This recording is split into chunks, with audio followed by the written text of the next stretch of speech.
اچھا اتفاق یہ ہوا کہ وہ کتاب چلتے چلتے ڈاکٹر عبد القدیر خان جو محسن پاکستان ہیں اور پاکستان کو ایٹمی قوت سے روشناس کرانے والے ہیں، پاکستان کا اعزاز ہے، تو ڈاکٹر عبد القدیر خان صاحب کے ہاتھ میں وہ کتاب آئی۔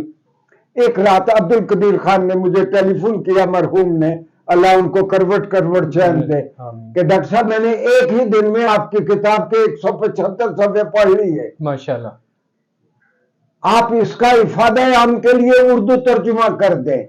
یہ جو کتاب ایمیزون نے امریکہ سے شائع کی تھی، اس کتاب کو پھر حکومت پنجاب کا ایک ادارہ ہے بزم اقبال، جو کلب روڈ پہ، اس نے اسی کتاب کو یہاں سے بھی شائع کر دیا۔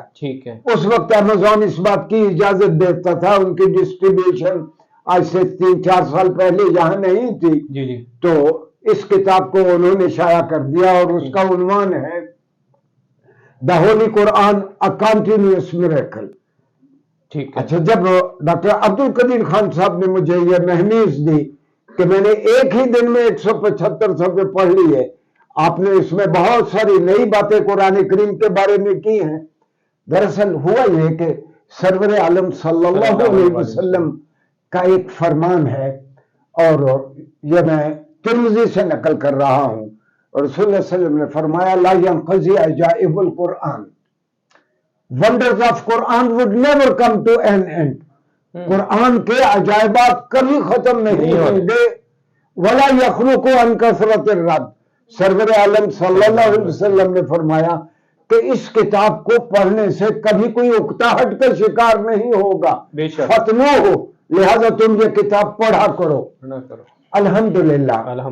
تو قرآن کے عجائبات میں سے ایک نئی چیز ہمیں سوجھی، جس کو میں نے لکھا عربی میں، انگریزی میں، اردو میں، اور میں نے مکہ یونیورسٹی میں نے پیش کیا اپنے اساتذہ کو، اور میں اللہ کا شکر بجا لاتے ہوئے یہ کہتا ہوں کہ میرا مکہ یونیورسٹی میں سپروائزر مجھ کو ام القرا یونیورسٹی کے وائس چانسلر کے پاس لے کے گیا، تو اس کو کہتا ہے کہ دیکھو میں نے تمہیں بتایا تھا کہ اترا تو قرآن بطحا میں ہے، اترا تو قرآن حجاز مقدس میں ہے، پڑھا اس کو مصریوں نے ہے، اور سمجھا اس کو برصغیر پاک و ہند کے لوگوں نے ہے۔ یہ جنوری 1985 دسمبر 1984 کی یہ باتیں ہیں۔ تو مجھے وائس چانسلر صاحب پوچھتے ہیں کہ قرآن کی کیا نئی بات تمہیں سمجھ آئی؟ تو پھر میں نے ان کو قرآن کریم کا مسلسل معجزہ میں نے ان کو بتایا اردو میں۔ تو پھر وہ مجھے کہنے لگے کہ پاکستان میں کیا ہو؟ میں نے کہا میں فلاں عہدے پہ کام کرتا ہوں۔ تو ایک سٹیپ ہائر کہہ کے مجھے کہتے ہیں کہ مسٹر اکرم چودھری کل تم ام القرا یونیورسٹی جوائن کر لو، ترقی پہ جوائن کر لو۔ تو میں نے وائس چانسلر صاحب ام القرا سے، راشد راجے تھے اس وقت وائس چانسلر، جو بعد میں وزیر تعلیم بھی رہے سعودیہ کے، میں نے ان سے کہا کہ راشد راجے صاحب، میں آپ کے اور اپنے نبی صلی اللہ علیہ وسلم کی زبان اجمیوں کو پڑھاتا ہوں، میں اجمیوں ہی کو قرآن پڑھاتا رہوں گا، آپ میرے لیے دعا فرمائے اللہ مجھے ایسی حیثیت دے، میرا جب بھی دل چاہے میں یہاں آ جایا کروں۔ بہت خوش ہوئے، اور اس کے بعد پھر میں برطانیہ چلا گیا، اس کے بعد پوسٹ ڈاک کے لیے فل برائٹر کے طور پر میں امریکہ گیا۔ اس دوران ایک کام میں نے اور کیا کہ اگر کوئی انگریزی میں دین متین کو پیش کرنا چاہے، اگر کوئی انگریزی میں اسلامی تعلیمات کو متعارف کروانا چاہے، تو اس کے پاس ایک ایسا ریفرنس ورک ہو کہ انگریزی میں جو مصطلحات استعمال ہو سکتی ہیں اسلامی علوم کے بارے میں، اسلامی کلچر کے بارے میں۔ تو ایک بہت بڑی کتاب تھی ابو ہلال عسکری، جو 395 ہجری میں فوت ہوا، الفروق اللغویہ، یا اس کا دوسرا نام بھی لیا جاتا ہے الفروق فی اللغہ، میں نے اس کے انگریزی اڈاپٹیشن کر دی۔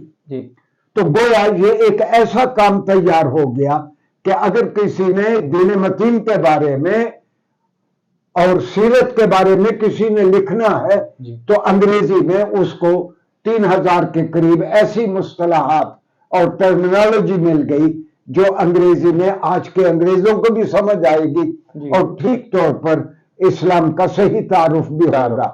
تو یہ کتاب پھر سعودی عرب میں یہ کتاب ریاض سے شائع ہو گئی. ٹھیک ہے. اس کے علاوہ 20 آرٹیکلز میں نے لکھے جن کو یہاں بیان کرنے کا اس وقت میرے لیے موقع نہیں ہے. انشاءاللہ کریں گے. نیکسٹ آپ کے ساتھ سیشن رہے گا. اچھا ڈاکٹر صاحب، میں چاہوں گا کہ آپ نے قرآن پاک کے، کیونکہ آپ نے دنیا پھری ہے ماشاءاللہ، تو اس قرآن پاک کے ڈیوائن کریکٹر کو آپ نے چنا اس پہ کام کرنے کے لیے. تو عام فہم میں جو ہمارا کہہ لیں کہ جو بندہ انگلش کو زیادہ نہیں سمجھتا، اردو، کیونکہ ہمارے زیادہ لوگ اردو کو سمجھتے ہیں، تو میں چاہوں گا وہی بات جو ڈاکٹر عبدالقدیر صاحب، اللہ تعالیٰ ان کو کروٹ جنرل نصیب فرمائے، کہ انہوں نے آپ سے کہا کہ اس کا اردو ترجمہ آپ شائع کریں تاکہ لوگ زیادہ مستفید ہو سکیں. میں بھی چاہوں گا کہ آپ اس کا ڈیوائن کریکٹر کی ذرا اردو میں تشریح کر دیں تاکہ لوگوں کو پتہ چلے کہ آپ کیا کر رہے ہیں. ڈاکٹر عبدالقدیر نے پھر اگر آپ اس کو زوم کر سکتے ہیں تو دیکھیں، ڈاکٹر قدیر نے پھر اس کے اوپر اپنا، یعنی کتاب کے غلاف کے اوپر انہوں نے اپنا نوٹ بھی دیا جو پھر اس پہ پبلش ہوا. جہاں تک ڈیوائن کریکٹر آف قرآن کا تعلق ہے، میں اس کو اردو میں کہہ سکتا ہوں کہ قرآن کریم کا الوہی، قرآن کی الوہی حیثیت. دراصل ہوا یہ کہ سرور عالم صلی اللہ علیہ وسلم فرماتے ہیں، اور یہ مسند احمد میں یہ روایت ہے کہ آپ صلی اللہ علیہ وآلہ وسلم نے فرمایا، اللہ نے 1,24,000 انبیاء بھیجے جن میں سے 315 کو کتابیں یا صحیفے دیے گئے. حقیقت یہ ہے، لیکن ہمیں 4 کا ہی پتا ہے. ہمیں عام طور پر 4 کا ہی پتا ہے کہ زمانی ترتیب سے توریت، زبور، انجیل اور قرآن کریم. باقی جو بہت ساری چیزیں ایکسٹینٹ ہیں، ہم تک پہنچی ہیں. میں نے کوشش کی ہے کہ انگریزی میں لنکڈن پہ، آپ لنکڈن پہ پروفیسر ڈاکٹر ایم اکرم چودھری لکھے تو لنکڈن پہ میں حاضر ہو جاتا ہوں. تو میں یہ ڈیوائن نالج کو، اور یہ اب تک جو صحیفے ہم تک پہنچ سکے ہیں، مثلا اوستا ہے، پارسیوں کا صحیفہ ہے، تورات کے بارے میں، انجیل کے بارے میں، ویدوں کے بارے میں، پرانوں کے بارے میں، زبور کے بارے میں. تو میں نے انگریزی میں اچھے نوٹس لکھ کے، میں نے، تاکہ پڑھنے والے کو یہ سمجھ آئے کہ آخر ایک ہی کتاب کیوں ہے جو ہر قسم کی تحریف اور تصحیف سے بچ رہی ہے. باقی اللہ نے جتنی ہدایات بھیجی وہ یہودیوں کی دینی قیادت نے، ہندوؤں کی دینی قیادت نے، عیسائیوں کی دینی اور پارسیوں کی دینی یا دیگر مذاہب کی دینی قیادتوں نے اپنے اپنے مفادات کے پیش نظر وقت کے روحانی کتابوں کو انہوں نے بدل دیا. صرف ایک ہی کتاب محفوظ ہے اور وہ قرآن کریم ہے. قرآن آج بھی ہمارے پاس ویسے ہی ہے جس طرح سرور عالم صلی اللہ علیہ وسلم نے ہمیں تعلیم فرمایا تھا. رہا وسیم صاحب آپ کا یہ سوال کہ میں نے ڈیوائن نالج کو، ڈیوائن آسپیکٹ کو میں نے کیوں چنا، اس کا ایک سبب ہے کہ قرآن کریم میں 6236 آیات ہیں. ٹھیک ہے. 6236 آیات میں سے کم از کم 1/5، 1/6 آیات قرآن کی ایسی ہیں جس میں اللہ تعالیٰ قوانین فطرت کی جانب اشارہ کرتا ہے. بالکل ایسی. اور ہمیں مہمیز دیتا ہے قرآن کریم کہ آپ کارگہ حیات کے بارے میں، آپ یہ کائنات کس طرح کام کرتی ہے، دن کس طرح چڑھتا ہے، رات کس طرح آتی ہے، اور یہ کائنات پیدا کیسے ہوئی، اور اللہ کی قدرت مطلقہ کیا ہے، تم کو اس دھرتی پہ کیوں بھیجا گیا ہے، اس کی جانب غور کرو. تو میں نے ان قرآن کے ڈیوائن کریکٹر پہ عربی میں بھی لکھا، جس کو مکہ یونیورسٹی کے تعاون سے المکتب الفیصلیہ نے عربی میں شائع کیا. میں نے اس پر انگریزی میں لکھا جو ایمیزون سے اور بزم اقبال نے شائع کیا. پھر میں نے اردو میں اس کا ترجمہ ڈاکٹر عبدالقدیر خان کے کہنے پہ کیا. اس کو دارالنوادر اردو بازار میں ایک پبلشر ہے دارالنوادر، انہوں نے یہ اردو ترجمہ اس کا شائع کیا۔ سبب میں 2-3 مثالیں اس کی دیتا ہوں کہ حقیقت یہ ہے کہ ہم قرآن سے بہت محبت کرتے ہیں جی، قرآن کے لیے ہماری جان حاضر ہے، بالکل ایسے، اور دن رات ہم قرآن کو پڑھتے ہیں، جی، لیکن المی ہے یہ ہے کہ بغیر سمجھے سمجھتے نہیں۔ یہ واحد کتاب ہے دنیا کی جو سب سے زیادہ پڑھی جاتی ہے، بغیر سمجھے پڑھی جاتی ہے، سمجھے پڑھی جاتی ہے، بالکل۔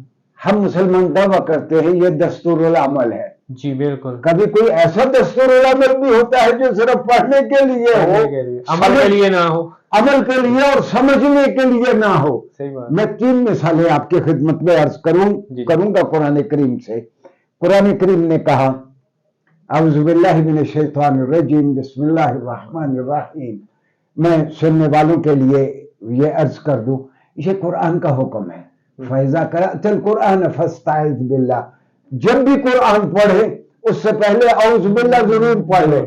اگر ایک مجلس میں بار بار آپ نے آیات پڑھنی ہے تو ایک بار علماء کہتے ہیں اعوذ باللہ پڑھنا کافی ہوگا۔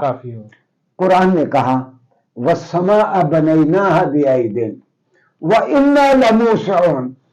اللہ نے فرمایا کہ یہ جو آسمان ہے یہ ہم نے اپنی قدرت سے پیدا کیے ہیں جی، اور ان آسمانوں کو لازمی طور پر ہم وسعت دیتے رہیں گے۔ بالکل۔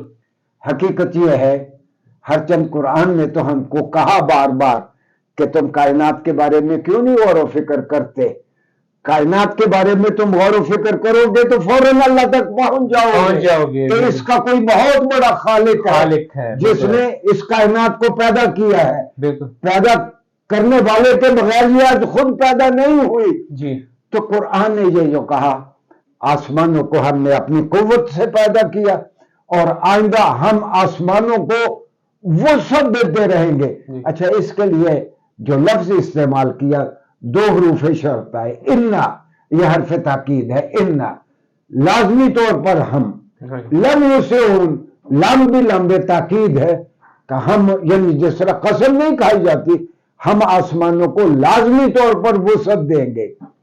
اچھا، یہ بگ بینگ کا تصور سامنے آیا، نیبولا کا تصور سامنے آیا، جی، بخدا تب یہ آیت ہمیں بہتر طور پر سمجھ آئی اور آج سائنسدان مان گئے، آج سائنسدان مان گئے بالکل کہ آسمان مختلف اطراف میں لگاتار پھیل رہے ہیں۔ بالکل ایسے۔ یہ میں اس جانب خاص طور پر میرے مخاطب نوجوان بھی ہیں، اگر مسلمانوں نے اس آیت کے اوپر بہت پہلے توجہ کر لی ہوتی جی تو بخدا ہم مغرب سے بہت پہلے اس نتیجے پہ پہنچ گئے ہوتے کہ آسمان پھیل رہے ہیں۔ جی،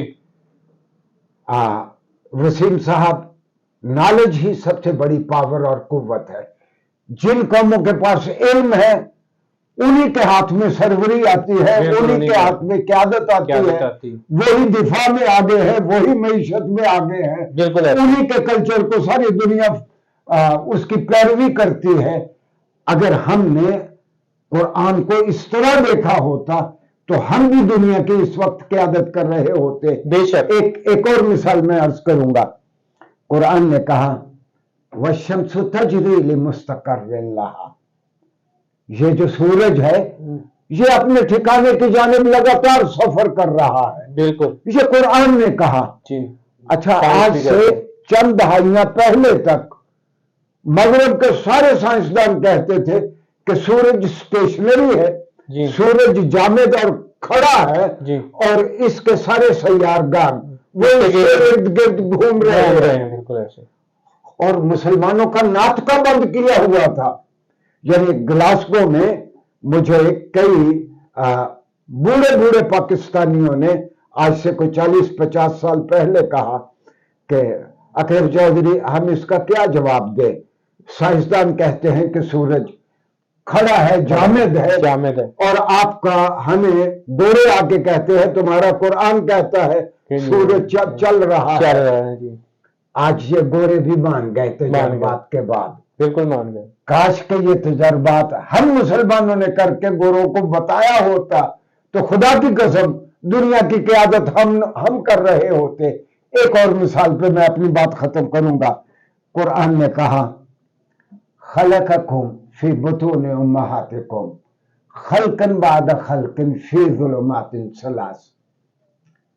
اللہ وہ ہے جو ماں کے پیٹ میں تمہیں ایک سٹیج کے بعد دوسری سٹیج, اس کے بعد پھر اگلی سٹیج میں وہ پیدا کرتا ہے, اور اللہ تمہیں 3 اندھیروں میں پیدا کرتا ہے. جی. آپ حیران ہوں گے کہ میرا ایک سینئر دوست یونیورسٹی آف گلاسگو میں, یونیورسٹی آف گلاسگو کا ڈپارٹمنٹ آف اناٹمی بہت بڑا ڈپارٹمنٹ ہے. اچھا. اس نے ہیڈ آف دی ڈپارٹمنٹ کو ٹیلی فون کیا کہ میرے سامنے ایک کتاب ہے جو 1400-1500 سال پرانی ہے, وہ کہتی ہے کہ man has been created under 3 darknesses. آدمی کو 3 اندھیروں میں پیدا کیا گیا ہے. تو وہ پروفیسر جو ہیڈ آف دی ڈپارٹمنٹ تھا اناٹمی ڈپارٹمنٹ کا یونیورسٹی آف گلاسگو میں, آج سے 45 سال پہلے تقریباً, وہ کہتا ہے ہینگ آن, تم کہاں ہو؟ اس نے اپنے ڈپارٹمنٹ کا نام بتایا. وہ ڈاکٹر صاحب بھاگتا ہوا آیا, وہ گورا. اچھا. اس وقت تک ہم نے قرآن کے مختلف ترجمے نکال کے رکھ لیے, سیل کا ترجمہ, آربری کا ترجمہ, گوروں کے ترجمے, تاکہ وہ سمجھے کہ یہ ترجمہ گوروں نے ٹھیک کیا ہے کہ man has been created under 3 darknesses. تو وہ کہنے لگا کہ which book is this؟ ہم نے کہا کہ مسلمان کہتے ہیں یہ کتاب محمد صلی اللہ علیہ وسلم پہ 1450 سال پہلے نازل ہوئی تھی. تو کہنے لگا محمد cannot be author of this idea.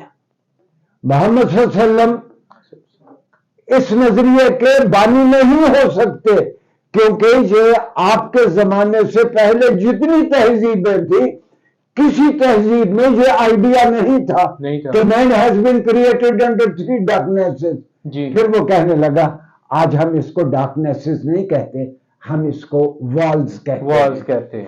اگر آپ ایبڈومینل وال کھول دیں, اس کے بعد آپ یوٹرس کی وال کھول دیں, اس کے بعد فیٹس اومنین لیئر آپ کاٹ دیں, you will pick a caesarean baby. بالکل ایسا ہی ہے. تو آپ ایک سیزیرین بیبی یہ تینوں لیئرز کاٹنے کے بعد آپ اٹھا سکتے ہیں.